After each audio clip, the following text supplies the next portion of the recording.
ba kayo about FOMO? Ikaw, te, meron ka ba? Meron natin. Ano yan? For me, FOMO is yung mga event na nangyari during that time na napag-iwanan ka, na na-miss mo siya kasi wala ka nung time na yon. Therefore, hindi ka aware sa mga nangyari during that time. May experience ka? Siyempre naman, te. Ano yan? Tulad nung yung influenza na virus, hindi ako aware na meron na palang ganun na virus, kaya nahawa ako sa mga meron. Saka ML mo yan. Oo, ate. Kayo ba wala kayo experience? Ay, na-experience din ako! Oh my God! Maging i-appear pa naman ako. Di ba, alam niyo naman, nakilig ako sumayaw, di ba? Tapos, meron time na naging busy tayo sa exam. Oo, te. Sobra. Wala na tayong time mag-online. Wala na tayong time makisali sa training, di ba? So, may dance trend doon. Gusto ko siya sayawin. Yung ano ba yun, te? Alam mo yung sayaw ng cat's eye? Patingin, pa-show naman, pa-show. Show mo yan. No. So, yun nga. Dance trend yun. Mahilig ako sumayaw, di ba? Anong unahin ko? Siyempre, yung Exam. Tama. Siyempre, exam, di ba, ma'am? Nice. So, hinayaan mo siya. And then, nag-focus ako sa review ko. And then, after nung exam natin, nalaos na yung training na yun. So, dun ko pa lang siya nagawa. Parang, dun ko na, dapat ginawa ko na siya nung training pa. So, parang dun ko na yung FOMO na sinasabi nila. Pero missing out.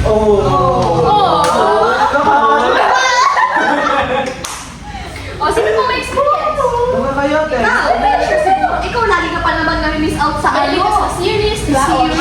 Share naman series Like, ko. parang may bagong labas na movie or series, gano'n. Tapos, yung parang wala kang time na mapanood siya, tapos parang months pass, doon mo pa lang siya napanood, yung gano'n. Tapos, hindi na siya yung parang trending, hindi ka nakaka-relate.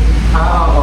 Parang, Napulpulit niya. after nung series na yun, nung bago mo siya mapanood, parang nagsisisi na hindi mo agad siya pinag- Oo. Saka siya nalaos dun pa lang siya. Ganun nga. Saka parang na-spoil ka, yung parang... Na-spoil. Oo, kasi, Na-spoil ka sa tapos na yung palabas eh. Napanood na ng iba, ikaw hindi pa.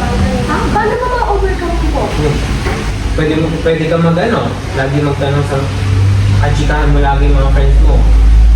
Pwede ka magtanong kung may bago bang mga nagtitrending.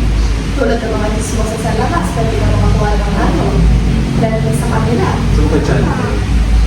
Ano, te? Pati rin sa internet, like social media, madami nagpo-post ng mga update, tulad ng mga...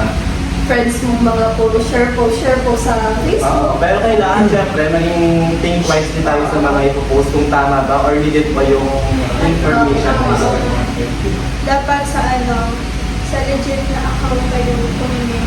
Yes. Kasi may mga fake dyan. Na nag-spread ng mga fake news. Lalo na nag-ano pa naman yung AI.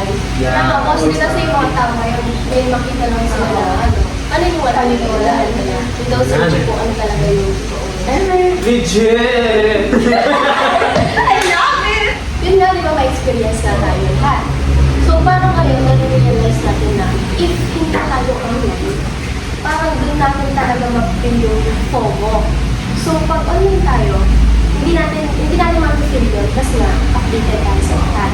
So, parang sa podcast natin ngayon, malalaman natin na importante talaga maging online. Marami tayong para malaman natin yung news, trending, kung may sakit na ba na may bagyo, Tama. Kaya, yun lang. Ito yung nangyari sa Cebu ngayon. Oo, sabi na ba?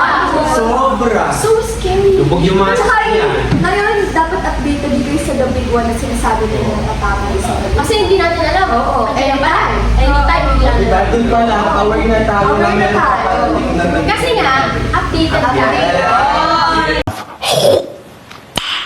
Nice. And that's it for today, guys. Please subscribe, like, share. and click the notification bell for more podcast series. Bye!